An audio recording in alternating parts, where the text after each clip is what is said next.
নির্বাচন দিতে হবে। জনগণ এই নির্বাচনের জন্য গত 20 বছর যাবত অপেক্ষা করছে। কোন চক্রান্ত করে বাংলাদেশে আগামী নির্বাচন কেউ ঠেকিয়ে রাখতে পারবে না।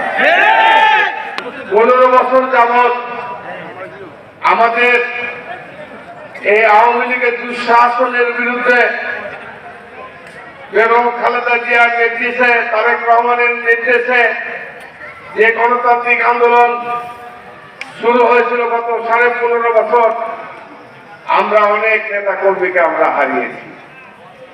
এই 15 বছরে আমার দলের অনেক নেতা পঙ্গু হয়ে গেছে, অনেক নেতা অন্ধ হয়ে গেছে, অনেক নেতা পা হারিয়েছে, অনেক নেতা হাত হারিয়েছে, আজকে পঙ্গু হয়ে গেছে।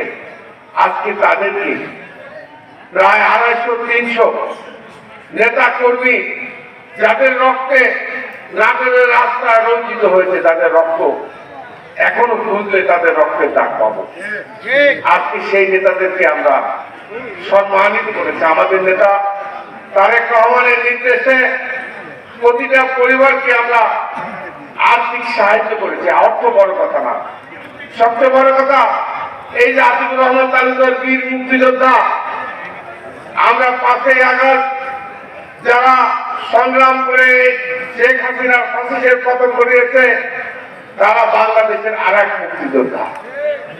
এই মুক্তিযোদ্ধাদেরকে আমরা সম্মানিত করেছি এবং আমরা তাদেরকে বলে দিয়েছি যেভাবে মুক্তিযোদ্ধার সার্টিফিকেট দিলে চাকরি অগ্রাধিকার পায়, আগামী দিনেও এই মুক্তিযোদ্ধা যাদের রক্তের বিনিময়ে ফ্যাসিস্ট সরকারের পতন ঘটিয়ে বাংলাদেশ আবার স্বাধীন হয়েছে, তাদের পরিবার, তাদের সন্তান আগামী দিনের চাকরি, আগামী দিনের যে কোনো কর্মকাণ্ডে সবচেয়ে বেশি অগ্রাধিকার পাবে এই পরিবারের সন্তানেরা। তাই আমি আপনাদেরকে বলতে চাই, প্রিয় ভাই আমার, পরিষ্কার কথা, যারা আমাদের নেতা কর্মীদের রক্তে না করে রাস্তা রঞ্জিত করেছে, আল্লাহ যদি তৌফিক দেয়, আল্লাহ যদি আগামী দিনে নাটোরের জনগণ, আপনারা যারা বাংলাদেশের জনগণ ধানের শীষকে ভোট দিয়ে ক্ষমতা বসাবেন, প্রত্যেকটা ঘটনার বিচার আমরা করব।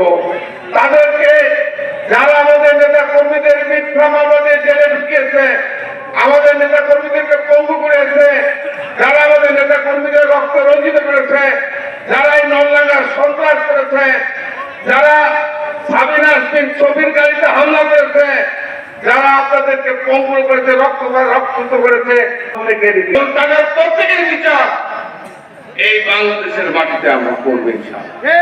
তাই আমি আপনাদের কাছে অনুরোধ, দয়া করে আপনারা ধৈর্যশীল হতে হবে। আপনাদের কাছে অনুরোধ, নির্বাচন নিয়ে বহু ষড়যন্ত্র হচ্ছে, আগে ষড়যন্ত্র চক্রান্ত হচ্ছে, কোন ষড়যন্ত্র, কোন চক্রান্ত বাংলাদেশের মানুষ মেনে নেবে না।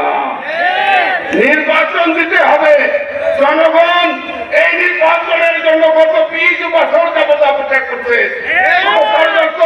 কোন চক্রান্ত করে বাংলাদেশে আগামী নির্বাচন কেউ ঠেকিয়ে রাখতে পারবে না।